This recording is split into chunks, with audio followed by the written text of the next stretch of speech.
What is the government's end goal? It's a great question, and a lot of us have different ideas of what it may be, but what we need to do is rule out what it is not. I do not believe the government's end goal is really about our health. Why?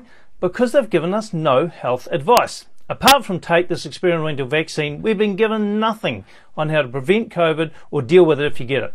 No talk about zinc, no talk about vitamin D, no talk about vitamin C, no talk about what's succeeded overseas. Just get the vaccine. In fact, one sign I saw I quite liked, it said, "Don't think, just get the jab." But I want to think. And I want to think because I'm losing confidence in this government for a variety of reasons, and I believe they've lied to us multiple times. They got in by promising 100,000 houses, which anyone that follows politics knew it was just an election bribe. They could have promised a flat screen TV to every household.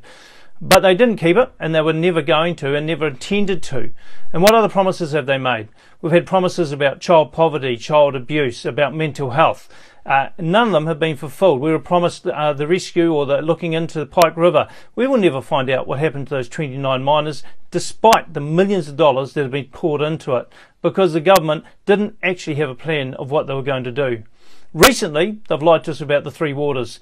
They said it was going to be an opt-in. They knew all the time it was never going to be an opt-in unless the councils opted in. Now they've said, well, it's compulsory anyway, because the evidence is overwhelming when it's not. It's underwhelming, otherwise the councils would have opted in. Here's the question.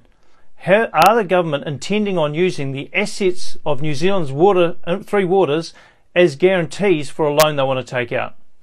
I don't know if that's true or not, but I'm really concerned because at the end of the day, adding another level of bureaucracy does not cut costs.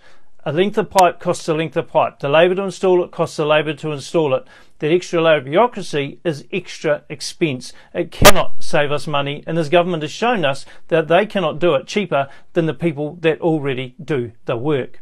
So it's not about health. I don't think it's about wealth, because the government has borrowed $100 billion to delay the inevitable. Now look, COVID is not controlled by New Zealand, it's worldwide. If we are ever going to open our borders, we are going to have COVID come in. That has been the case since day dot. And $100 billion to eliminate what you can't eliminate is a waste of money and a huge debt burden for our children. At the same time, we've been eliminating our ways to actually generate income. Obviously our tourism sector has almost disappeared, and our farmers are getting hammered left, right and centre. You know, the cost of a farm now makes it uneconomic to actually farm, particularly if you're doing dry stock, which is cattle and sheep, because the value of the land has gone up so much due to carbon credits. Not the value of the pine timber, but it's the way the government allows you to claim carbon credits for timber that is pine that is grown on arable farmland, so good pasture land. And I may be incorrect, I have been often before, you can ask my family, but what I've been hearing recently is that that only applies to good farmland that's converted, not scrubby hill country. So all that's reducing is reducing our income through farm products. At the end of the day, the biggest epidemic in the world right at the moment is hunger. More than twice as many people that have died of COVID since the start of the COVID pandemic will die of hunger every single year. There's a vaccine for it, it's called food. We have plenty of it in the world. You know, there's 2 billion overweight people in the world and 1 billion obese. You can check out the Worldometer for those stats. So we have enough food, we can stop that epidemic, but we haven't. Why? Doesn't make sense to me. That's an easy one to deal with. So it's not about wealth. We are reducing our wealth, reducing our income, at the same time increased our debt. When we come out of this, we will not be a wealthy nation. It's not about unity. I mean, that was brought to us very openly last week, with the Prime Minister saying, yes, it will be a two-tier society, the vaxxed and the unvaxxed. You know, the foundation of this nation was around the Treaty of Waitangi, which said everyone will have the equal rights under the law. Everyone, we're all the same. Isn't that a marvellous thing? It was the end of slavery. It was the first time it happened that the indigenous people and the people coming in, the settlers, had the same rights. Now they were abused, and we know there's a whole lot gone on since then, but that treaty was a marvellous document. Now the government's saying we're going to have a two-tier society. That is wrong. It's not based on science. It is their decision to force everyone to do what they want. So it's not about unity. It's not about health. It's not about wealth. It's not about freedom. You know, we have never had less freedom in this nation than we have right now.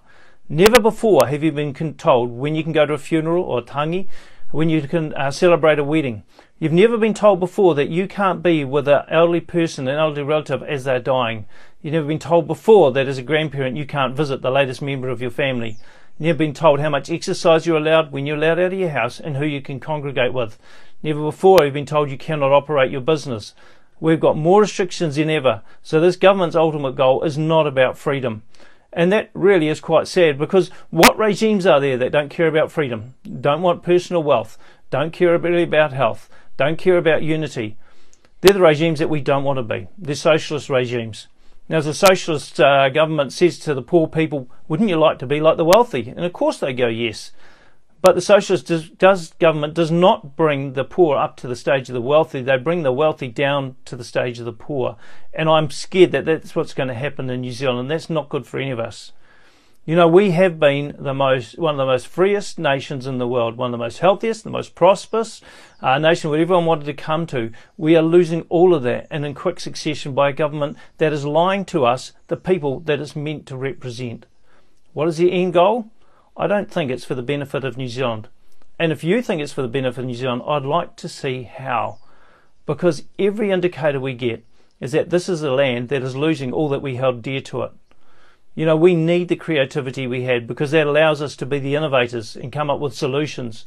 We need people to be rewarded for effort, because that allows people to work hard and diligently and create wealth that is then passed on to their family, as well as to the other people around them, as well as to the government through extra taxation. We need to be a nation that celebrates diversity but promotes unity, that allows people to have different beliefs and values and still get on well together.